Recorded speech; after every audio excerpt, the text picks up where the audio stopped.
question we want to answer tonight is how to get out of a rut, or how to climb out of a rut. This is not a new question. This is a question that has plagued many people and has been attempted to be answered many times. Unfortunately, tonight, we're not going to give a feel-good answer. We're not going to give an answer that is easy, but we're going to give an answer.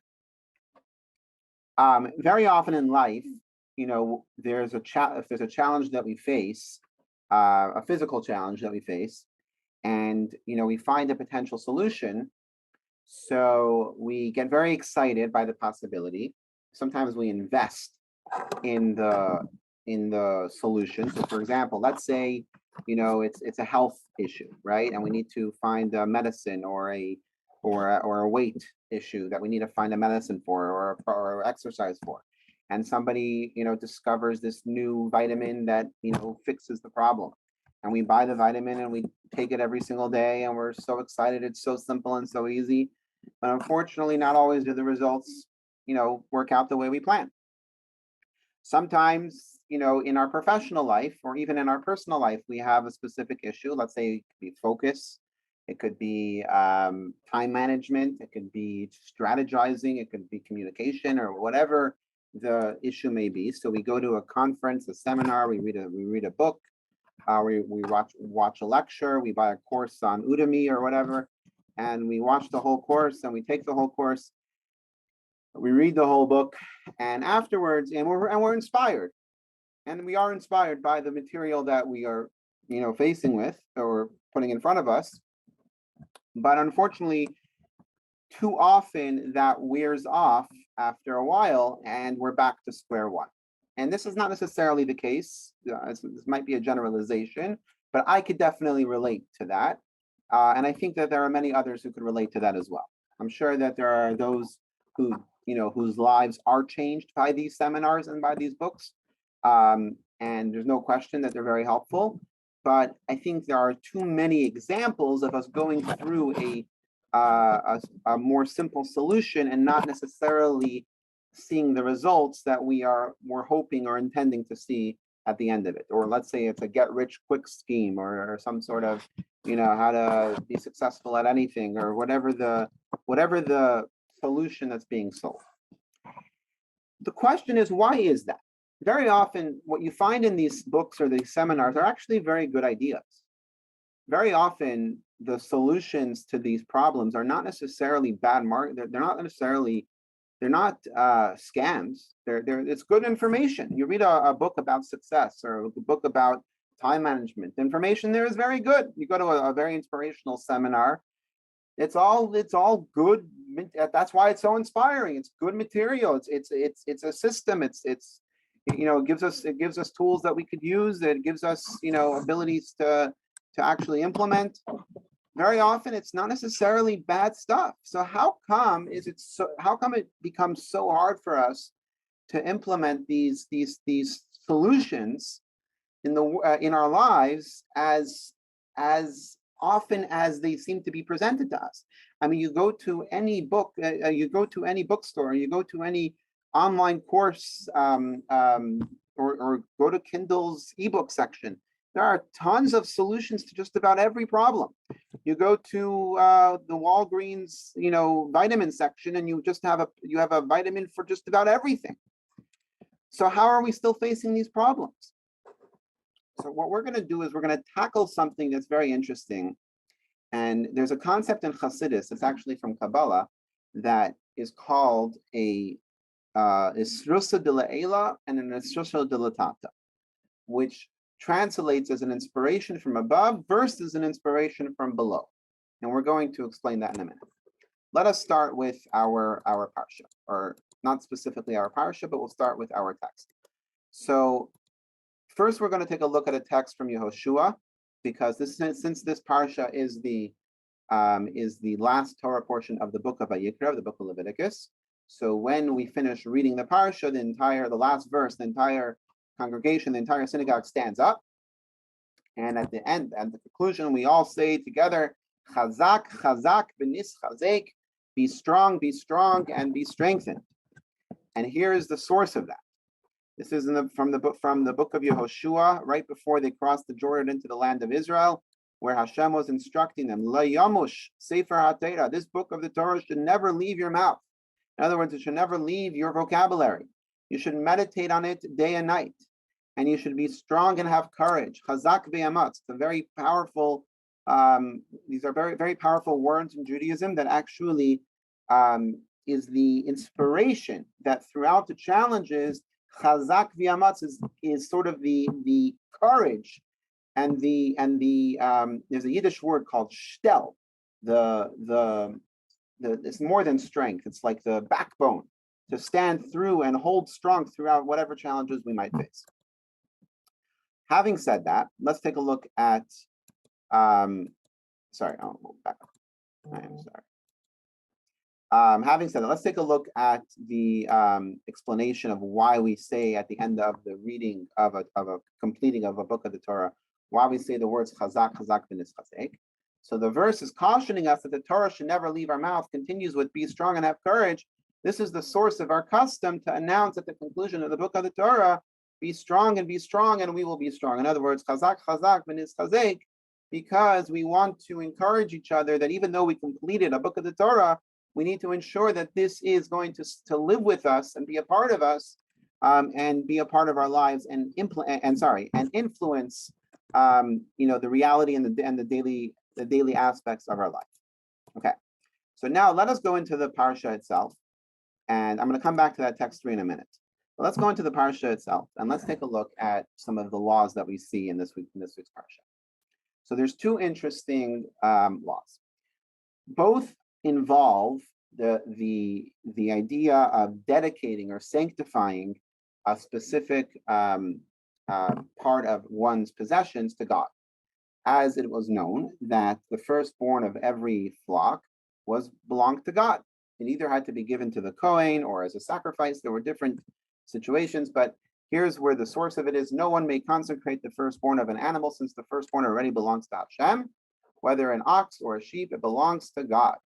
So that is the first mitzvah, is that the firstborn of any animal that somebody owns is always belongs to God, and it has to be. It's basically it's a natural gift. It's already made whole. The moment this animal is born, it's already made holy. There's another mitzvah later on in the Torah portion that, let's say somebody has lots of cattle or flock. So what do? They have the tradition is that they would have like a branch, and the branch would have like a red paint at the end of it, and they would have the cattle go through like the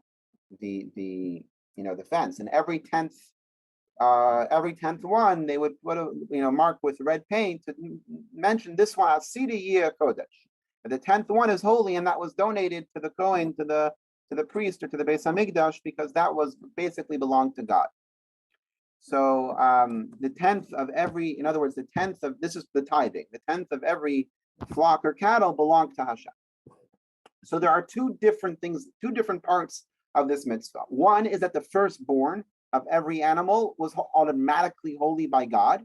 In other words, you didn't have to do anything. Just by the fact that this animal was born, it was already holy. And the next mitzvah is that a person had the ability to make the 10th animal within their flock holy for God by having them go through accounting, and then the 10th one would become holy. So these are 2 different sides of a very similar mitzvah. And this is the conclusion of our parsha. Now let us go back to the text that we skipped, and this is the text from one of the first books of Kabbalah. Some say it was actually written by Avraham Avinu himself. And this is the book called Sefer Yetzirah. Sefer Yetzirah is the book of formation, the book of creation.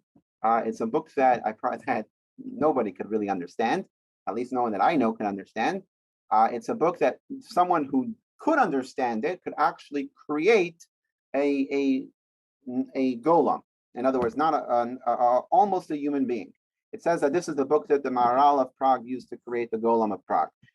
This is a serious book of Kabbalah, and there are many, many secrets hidden in it. But there are some little tidbits that we're able to take from it that are actually brought down in Hasidic teachings, and here is one of them. And this is a very powerful point. At the end is embedded in the beginning, and the beginning and the end. What does this mean?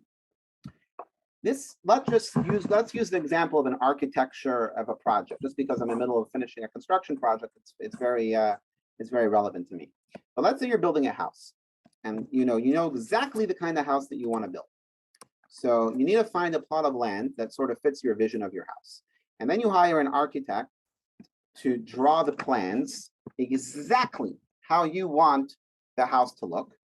And then you have to hire a general contractor and a construction company to actually fulfill the plans of the architect and the interior designer to make the house look exactly the way you want. So the beauty of your vision for the house is actually recognized at the end, at the full end of completion of the project. If somebody would judge your vision based on the beginning of the digging of the foundation, people wouldn't, oh, this is gross, it's just muddy, it's dirty, this is not a beautiful building. And very often when you have a half a project, very often there's a famous saying that to a fool you cannot show a half a project, because they cannot see the vision that's coming from that's meant to be coming from it. So that first spark of a vision that you have isn't realized until the end. But also the other way around, the beauty of the end is actually found in the beginning. The beginning is actually a reflection of what you're hoping to see and what you're actually dreaming of in the end. So they both connect with each other. The beginning of something and the end of something have a lot in common, because the beginning is the spark of the imagination, the spark of the dream, of the vision, and the end is the full realization of that vision and that dream. And they're both very connected to each other, and they both bring out the beauty of each other. Having said that, I think there was actually a movie director where they were showing the physical drawings that he had of the shot of the screen of the scenes exactly the way he wanted to look, and then they showed the clip of the movie, and it literally looked exactly the same. Whatever the movie director, the screenwriter, the drawing the screenwriter wrote on paper with a pencil literally looked in real life exactly the same. In other words, they created that exact scenario in real life. That's called Nod Chilasim B'Seifan. You have the vision of this writer, and you have the reality of the picture, of the shot. There's something very powerful with the beginning and the end. Why are we saying this? Because let's go back to our Torah portion. We're right now talking about the end of the Torah portion, which is talking about the sacrifices to Hashem, which is talking about the firstborn of every animal and the tenth of every animal, right? But let's now go back to there's another law within our parsha that's also very interesting, that says, you have to choose the tenth of every animal to donate, to tithe, to donate to the Kohen, right? So what might somebody do? They might realize, oh my gosh, the 10th one, this is a really healthy, fat, or strong, animal. I don't want to give this one. I'm going to switch it up with a different one. The Torah says, actually, if you do that, then both become holy. In other words, if you try to switch them, then both become holy. And you cannot use either of them for materialistic needs. They both have to be only used for holy purposes. And these are the commandments Hashem gave to Moshe on Mount Sinai for the children of Israel, and that is how the Torah portion ends. That is how the entire book of Leviticus ends. All right. Now let's go to the beginning of the parsha. Sorry, the beginning of the book of Leviticus. What does it say? Hashem called to Moshe, and he spoke to Moshe from the Ohel Moed, and he said like this: tell the Bnei Yisrael, that when a person from among you brings a sacrifice to Hashem, you should bring as a sacrifice an animal from either a cow or a flock. Now let's take a look at the Hebrew. For those of you who are able to follow in the Hebrew, this is really where the message is. Because if you look at the second line in verse 2 in Beis, in the second verse, it says, Adam ki yakriv mikem. When a person brings from themselves karban laHashem, a sacrifice to God. That is grammatically incorrect in Hebrew. The real way to say it would be Adam mikem ki yakriv. That if a person from you brings a sacrifice. So this is a grammatical, or seemingly a grammatical not mistake, but there's something off over here in this verse. So what does it really mean? So the Alter Rebbe explains, and this is really the deeper point of the entire book of Leviticus, is that when a person among you brings a sacrifice, person refers to not just the human being themselves, but the essence of the person, which is a part of God. This then is the meaning of when a person among you brings a sacrifice. It refers to a time when the divine inspiration of Hashem descends to bring the heart of the human being closer to Hashem. And later the verse says, from the animals you should bring your sacrifice. And this refers to the earthly person bringing himself closer to Hashem from his own end. So the idea is not that you bring an animal to Hashem. That's not what a sacrifice is. The idea of a sacrifice is that you are sacrificing your own animal, your own animalistic soul, your animalistic desire and instinct, your animalistic egotistical needs, and you're sacrificing that, you're putting that aside, and you're dedicating it to God and saying, I want my soul to dominate. I want the part of God that's within me to be in charge, and I want to commit myself to God. And that is the true purpose of a sacrifice. And that's really what's happening here when someone brings a sacrifice to the temple. But there are two ways this could happen. All right, and the word karban, by the way, which is the Hebrew word for sacrifice, actually means close, drawing close. Karban is from the word karov. But there's two ways this could happen. One is, like we said, a strusa de la ela, and one is a strusa de la sata, which the strusa de la ela means it's top down, and a strusa de la sata means that it's bottom up. What is top down? It means that Hashem gives us a jolt of inspiration. Very often, a person could just out of the blue feel inspired. Either something happens, they see something, they read something, they watch something, or whatever it is, and they just get this jolt of inspiration. They want to do a mitzvah, they want to study Torah, they want to do something. In other words, the way you know it's a top-down inspiration is that you didn't work for it. You didn't put any effort to get this inspiration. It wasn't because of something you did. In other words, you didn't toil for it. So the very fact that you didn't toil for it and you're inspired means that it's a top-down inspiration. And it inspires you for a specific period of time where you put yourself into the mode of connecting to Hashem, either davening or learning or charity or other mitzvahs that you could think of. But then, unfortunately, it wears off. What's the bottom-up inspiration? Is where you work on yourself through discipline and through your own effort and through your own,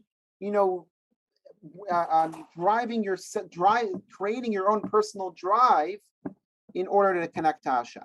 And that's what we call a source of the lisata. That's what we call the bottom-up connection, because you're putting in the effort. Your inspiration is your own effort. Why are these so different? So let's take a look at what Chassidus tells us. And by the way, this relates to the mitzvah that we have in our Torah portion. Because the two sides of this mitzvah, the firstborn animal, which is automatically holy, which is a designation from above. So that just happens. The animal is born holy. There's no effort there's no effort on the human. The animal is born and the animal is automatically holy. That is representative of Strusa de la Ela, the inspiration from above. Its sanctity is independent of any human activity. By contrast, the sanctity of the 10th animal is dependent on the person. And the person needs to count the animals to choose the 10th and to make the 10th one holy. So the first part of the mitzvah is completely inspiration from above.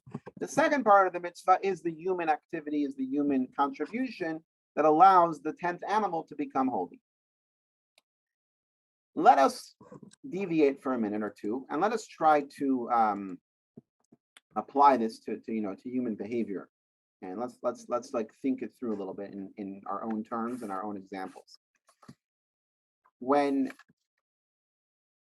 we wake up in the morning and we're committed to a specific goal or project, not often enough do we ask ourselves, why am I doing this? Why do I care? Like, why am I toiling to do this? So let's say it's something for a relationship, right? So So a person will say, well, if I don't do this, my wife will divorce me, or my husband will get mad at me, or whatever the situation is. So fear of consequence might be a motivation. For some other situations, let's say a person is working towards a business goal or a financial goal. So that's their motivation, is that they want to become financially independent, or they want to get a job, or they want to reach a certain level. So they're going to motivate themselves to work hard. Another might be, let's say someone wants to be physically fit and start exercising, something that I need to start doing again. So they need a motivation, or they need something to sort of be that reason or discipline that gives them a sense of I have no choice, I have to do this. There's two types of motivation, though.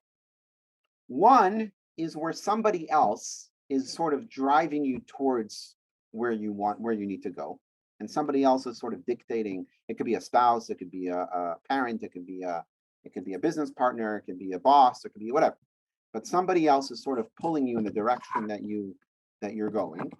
And it's the fear of consequence, or even the motivation for success, or motivation to impress that person that you're trying to accomplish. But either way, it's an external person that's sort of driving you towards that success. That's pushing you towards that success. The problem with that is that eventually you start really questioning, and you should, is this really worth it? Is it really worth it for me to go through all this just to impress this person, or just to make this person happy, or just to, is it really worth it? The best or the most reliable type of motivation is one where you yourself, on your own, without any external factors, come up with a reason to motivate yourself. Because then you do not allow an external factor to change your mind. And you know the reason why you're motivating yourself. So having said that, let's go on a little bit back to our case with our spiritual connection to Hashem. Let's take a look. Sorry. I want to get to a text here, so that's why I'm skipping these here. This is what I want to get to. This is a long text, but this is the key to what we're talking about. So I'm going to read it. I'm going to read it very slowly, but take your time with this. This is one of the heart and souls of the Hasidic philosophy, and it's from the Alter Rebbe. So we find two levels of divine service. One level is inspiration from below, when a person exerts himself or herself physically and mentally and concentrates deeply with a humble heart. This causes him to merit the light of divine closeness. And in this model, there's an inspiration from below, which then generates an inspiration from above, because they put in the effort. So Hashem responds by inspiring the person and helping the person along by giving them a boost to be able to.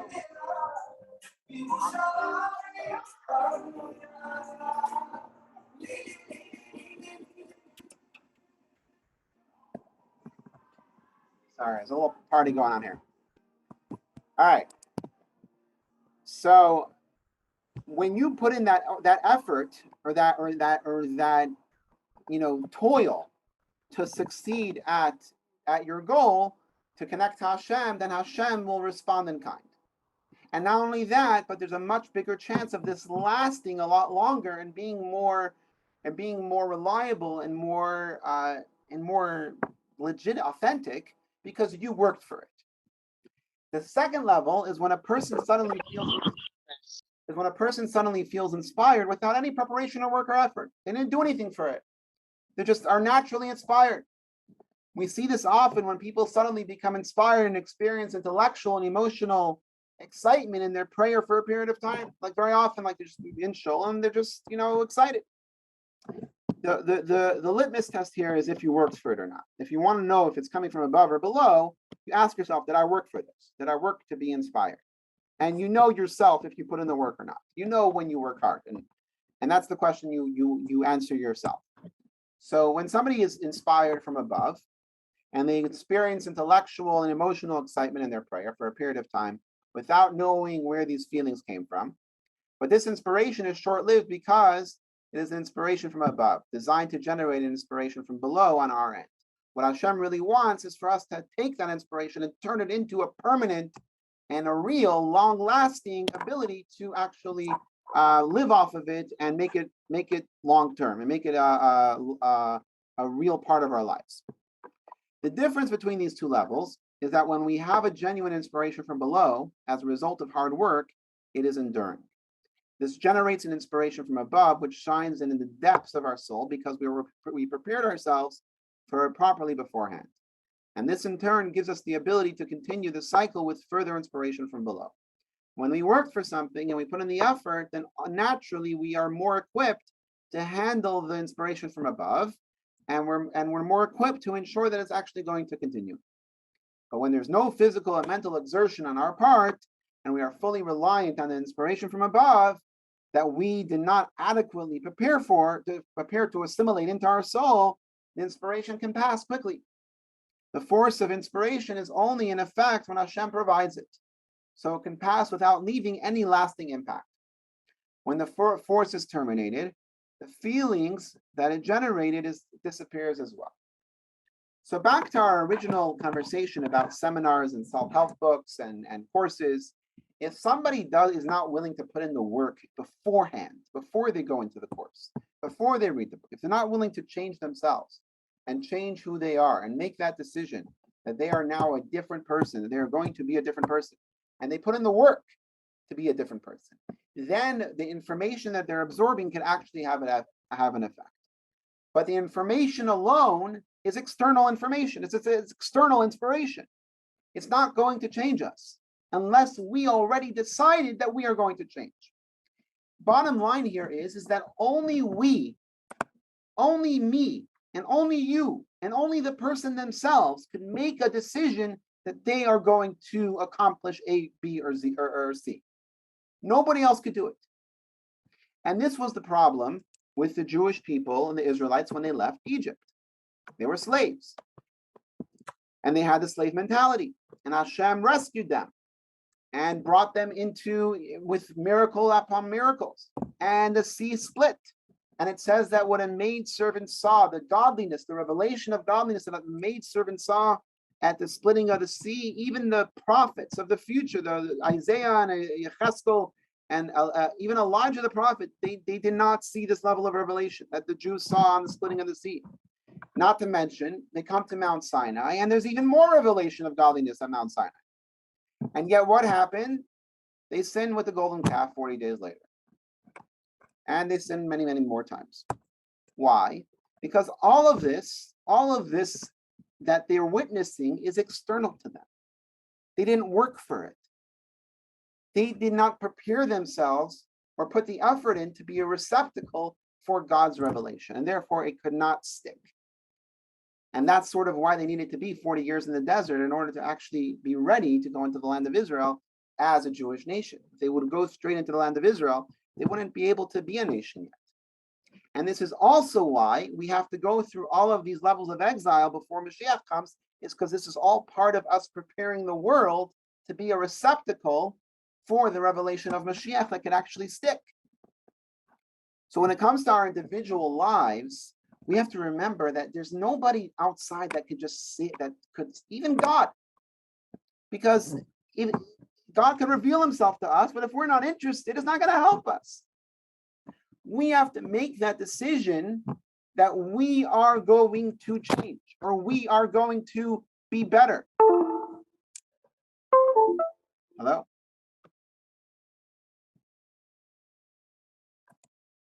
Sorry about that.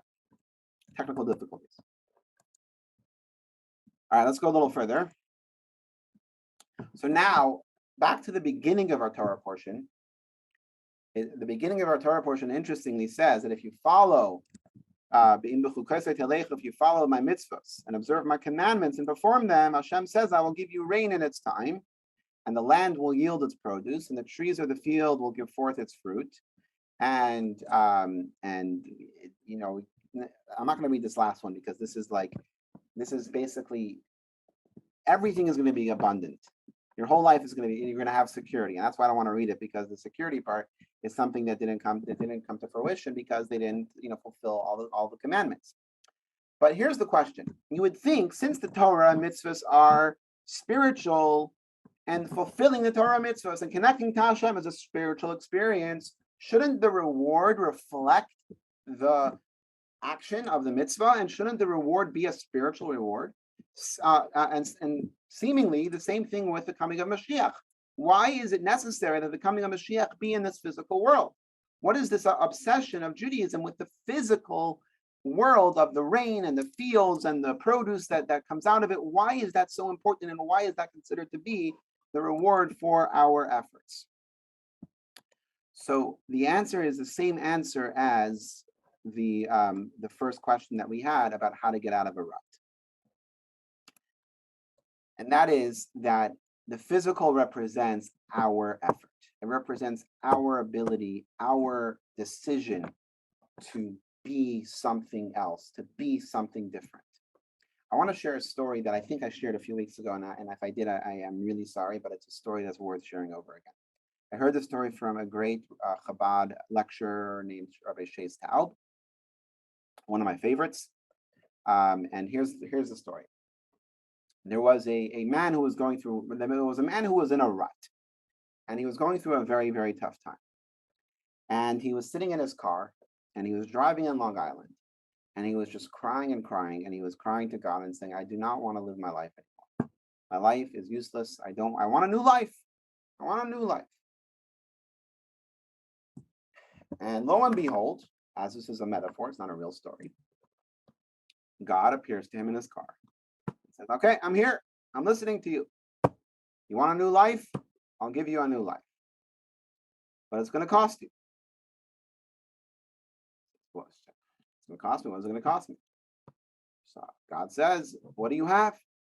He looks, I have $25. So Hashem says, that's going to cost you $25. And so wait a second, I need this $25. I'm going to buy gas. As we know, gas is now expensive. And I need to buy gas. Oh, 1 second. You need to buy gas for your car. You have a car. Now the price went up. The new life is going to cost you the $25 and your car. Man asks, I don't have a car. How am I going to get home? Well, you have a home. Oh, the price went up even more. Now it's going to cost you $25, your car and your home. If I don't have a home, where's my family going to live? Oh, you have a family. Now your new life is going to cost you your car, your $25, your home, and your family. And eventually, like he even mentioned his job, and Hashem said, yeah, that's going to cost you your job too. Basically, everything that he had was being part of the price for this new life. So finally the guy says, I'm not going to say anything else. I don't want to have to give up anything else. And finally Hashem says, okay, you ready to make the deal? Let's do it. All right. Here's your new life. Now, this car belongs to me. This home of yours that you live in belongs to me. This family that you have belongs to me. The job that you have belongs to me. But I want you to live it. I want you to drive my car for me. But I only want you to do with your car what I want you to do, what I would approve of. And I only want you to do with your house or with your home what I would want you to do. So I only want you to bring the things into your home that are actually positive things like Torah books. And I want you to have guests in your home every Shabbat. I don't want you to have any negative, or anything that would be offensive to me. I want to be a home that I can feel comfortable in. And at your job, I want it to. It's my job. So you're going to go do it, but you need to represent me. That means you got to be honest. You have to have integrity. You can't cheat anybody. You have to be 100% honest with all of your coworkers and your boss and all of your clients. You have to. It's my job now. You're working for me. And that's your new life. What's the message here? Is that there's two ways of approaching the rut that we're trying to get out of. One is that we could say, could somebody else get me out of this? Somebody else has to help me, right? It's not fair, right? Life's not fair. I was dealt a horrible deck of cards. Someone else has to help me. And you're probably right. No question. You're probably 100% right. The problem is that in this life, the way Hashem created the world, the human being, a person has to decide that they are going to change and nobody else can help us change. People could offer help and they could help in the process, but the initial decision, the initial work, the effort has to be done. Somebody else cannot exercise for you and make you healthy. You have to exercise. That's the number one point. The second point, and this is where text 11 comes into play. And this is where the story I just said comes into play. So let's read text 11 and we'll draw it all together. It is specifically the actions of the physical human being that manifest Hashem's deepest desire. Hashem's desire is to have a home in the lower realm. This is the reason why the reward for the divine service of making the world a home for Hashem is given with physical. That's why the reward for doing a mitzvah is given with abundance of produce. Because that's where Hashem wants to live. Hashem wants to live in the physical. Because the reward must be given in the place of work. So basically, Hashem is saying that I want you to work my fields. I want you to make my world a better place. I want you to turn my world into a garden. Why is this the key to getting out of a rut?